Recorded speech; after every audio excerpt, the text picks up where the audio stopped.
شاء الله إن شاء الله من الطالبين بصأره مقوليه الإمام المهدي من آل محمد عليهم السلام.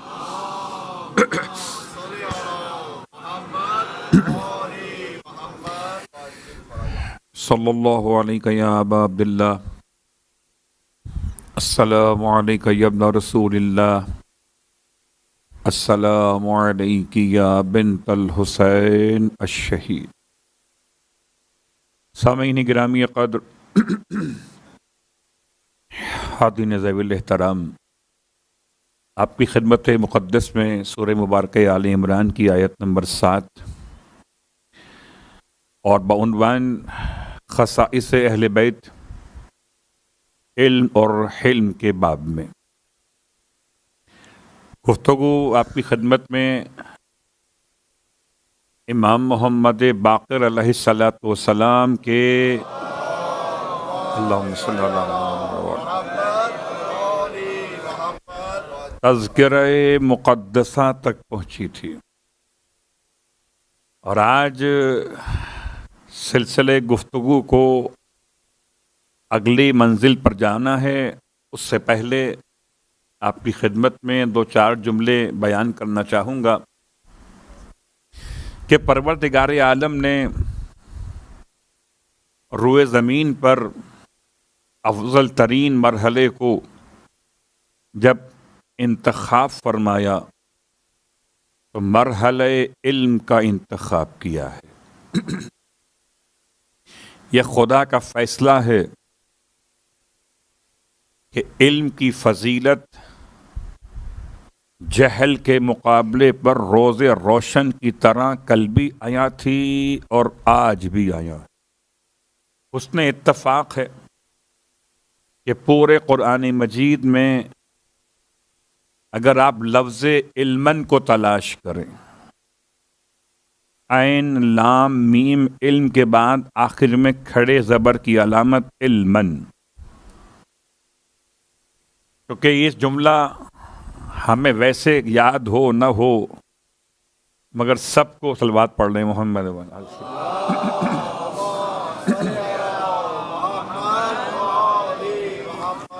کوئی اور دعا یاد ہو نہ ہو قرآن مجید کی، شاید نمبر بھی یاد نہ ہو اور جملہ یاد۔ کائنات کے سب سے عظیم انسان کی زبان مقدس کا جملہ ہے۔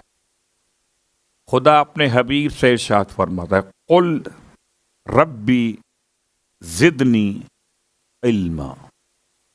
یہ حدیث نہیں ہے یا روایت نہیں ہے، آیت ہے۔ سورہ مبارکہ طٰہٰ میں اس کا نشان تلاش کیجیے گا تو نشان اتنا خوبصورت ہے 114 کہ آپ کو نمبر بھی یاد رہے گا۔ اب سورہ طٰہٰ میں آیت نمبر 114، پروردگار نے پورے قرآن مجید میں اپنے حبیب کو دعا مانگنے کے سلیقے بیان کیے ہیں۔ گرچہ وہ کون سا علم ہے جو خدا نے اپنے پیغمبر کو عطا نہیں کیا؟ کون سا علم؟ کوئی ایسا علم ہو سکتا جو علم ہو اور اس کا علم محمد کی ذات کو نہ ہو؟ میں اسے علم کیسے کہوں جس کا علم نبی کی ذات کو نہ ہو؟ اب سارے علوم اگر خدا نے اپنے حبیب کو عطا کر دیے ہیں، پھر علم کی یہ شان ہے کہ خدا اپنے حبیب سے کہتا ہے کہ اپنے رب کی بارگاہ میں کہو، قل تم کہو حبیب رب زدنی علما۔ تو لفظ علمن کو قرآن مجید نے استعمال کیا 14 مقامات پر۔ کیا شان ہے کہ لفظ کو تلاش کریں تو نسبت 14 سے ہو جاتی ہے۔ صلوات پڑھیں محمد و آل محمد۔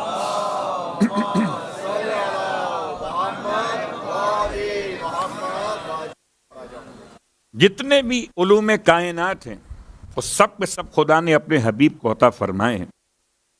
علم کے مرحلے پر آپ کی خدمت میں امام جعفر صادق علیہ الصلوۃ والسلام کی شخصیت سے بات کا آغاز کرتا ہوں.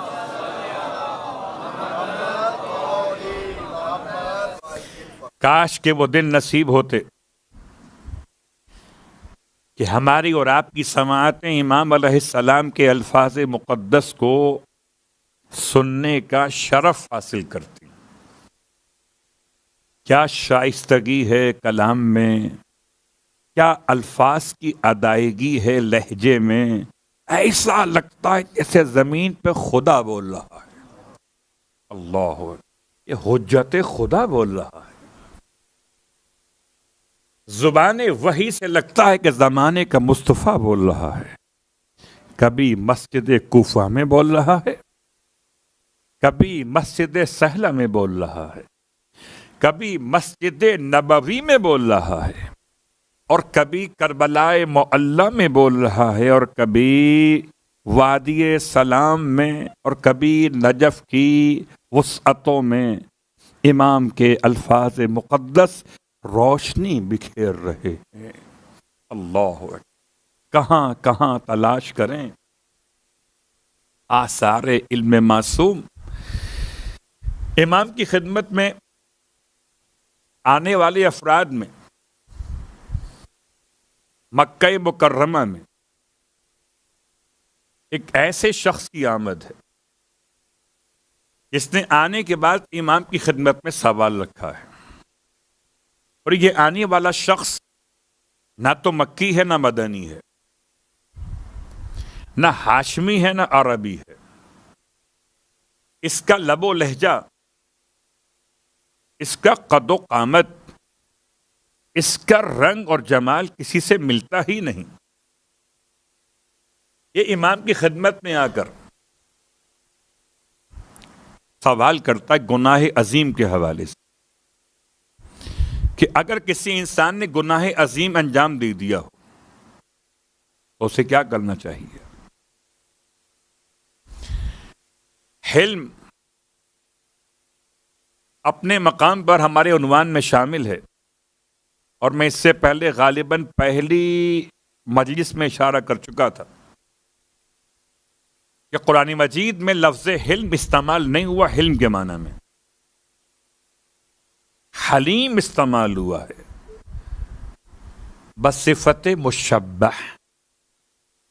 اور یہ حسن اتفاق ہے کہ حلیم استعمال ہوا 15 مقامات پر، علم 14 مقامات پر ہے.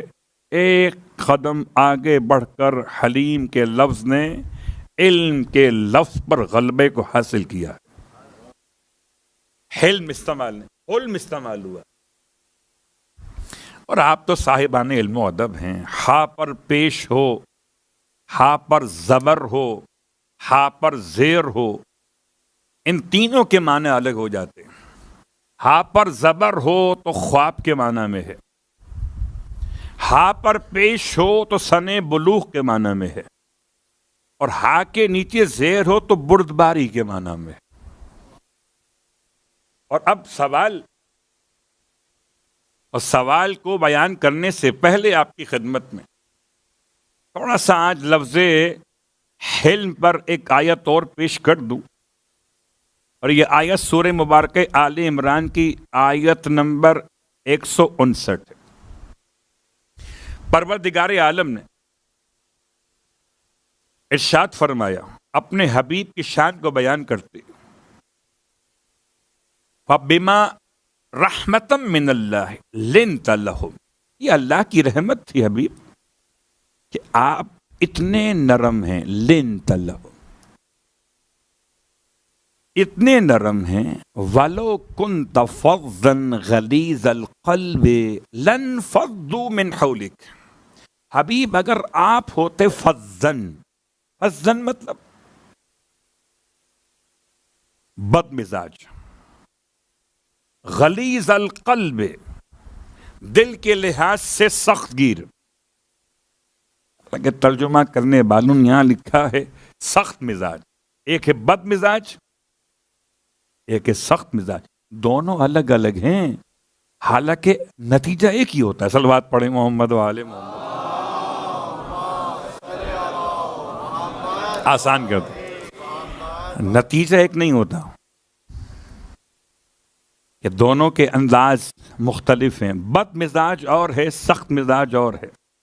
بد مزاج ہو سکتا ہے بد کلامی کر بیٹھے،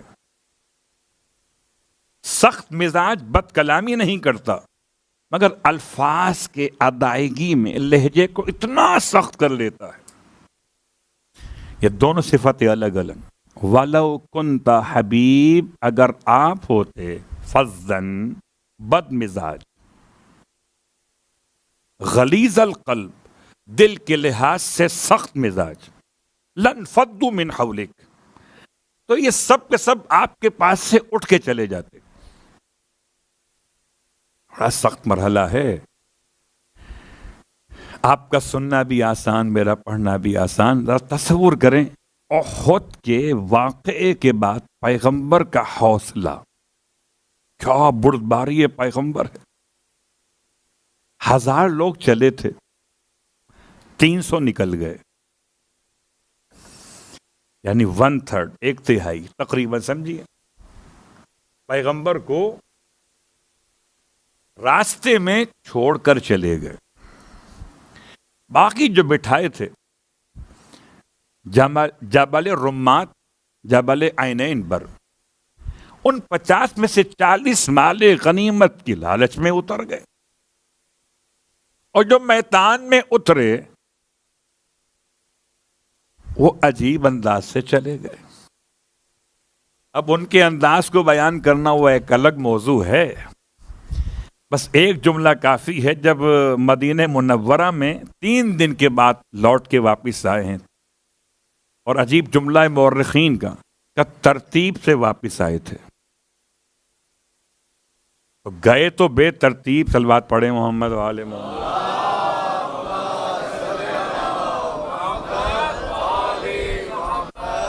اگر آئے ترتیب سے تھے.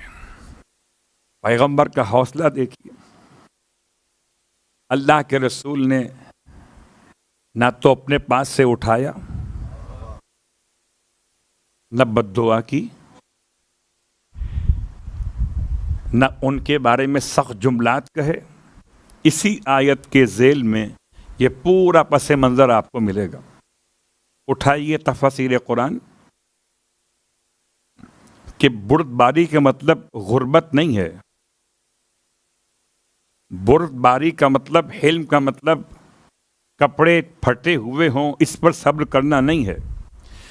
بردباری کا مطلب اس طرح مزاج کو اختیار کرنا ہے کہ دنیا غصہ دلانا چاہے اور انہیں غصہ نہ آئے. اللہ اکبر. اب کتنا بڑا حوصلہ تھا پیغمبر کا جب آپ نے ان افراد سے فرمایا کہ جو لوٹ کر واپس آئے تھے کہ کہاں چلے گئے تھے. کہنے لگے ہم چلے گئے تھے پہاڑ کے اوپر. اچھا تو کیوں چلے گئے تھے؟ کہ اس لیے کہ ہمیں یہ آواز سننے کو ملی تھی، یہ قد قتل محمد. آپ فرماتے میں تمہیں پکار رہا تھا، تم کہاں چلے گئے تھے؟ کہ ہم نے آپ کی آواز نہیں سنی، ہم نے تو ایک آواز سنی تھی، قد قتل محمد. کہ میں تمہیں پکارتا رہا کہ ہم یہ سمجھے کہ جبرائیل کی آواز ہے، قد قتل محمد. پیغمبر فرماتے ہیں وہ ابلیس کی آواز. تو جو ابلیس کی جبریل کی آواز میں فرق محسوس نہ کرے، اس سے اگر زمام اختیار میں دی جائے امت کی تو پھر کیا ہوگا نتیجہ. صلوات پڑھے محمد و آل محمد.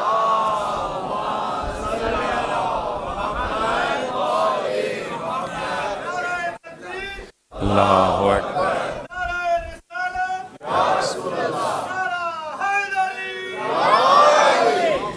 تو اللہ کے رسول کا انداز دیکھیے، آپ فرماتے میں پکار رہا تھا تو اتنا لیٹ کیوں پہنچے گا، بہت دور نکل گئے تھے۔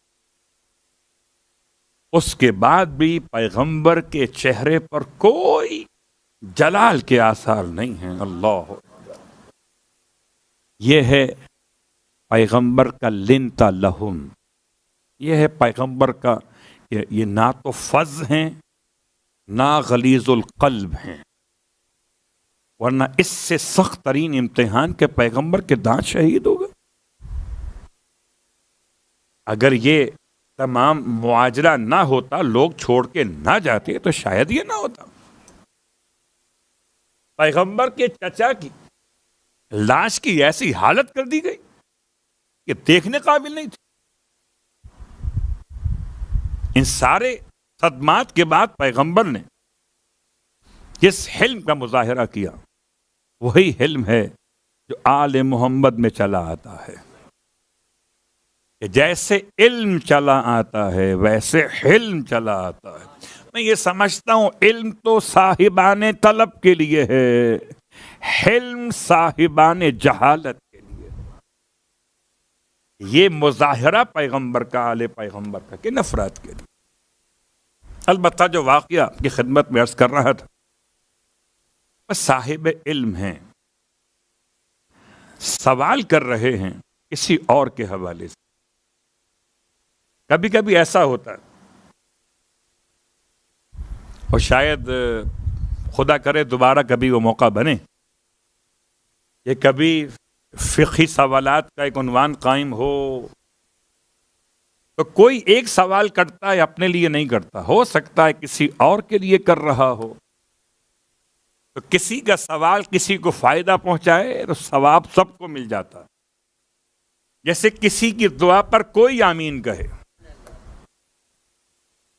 وہاں امام کی خدمت میں آنے والے شخص کا یہ انداز ہے، مکہ مکرمہ ہے، گناہ کبیرہ کا سوال کیا، کسی انسان سے بڑا گناہ کبیرہ ہو گیا۔ اب بڑا گناہ کبیرہ کیا ہے؟ ویسے سب سے بڑی روایت 40 گناہان کبیرہ کے اعتبار سے اسی معصوم کی بارگاہ سے ملی ہے۔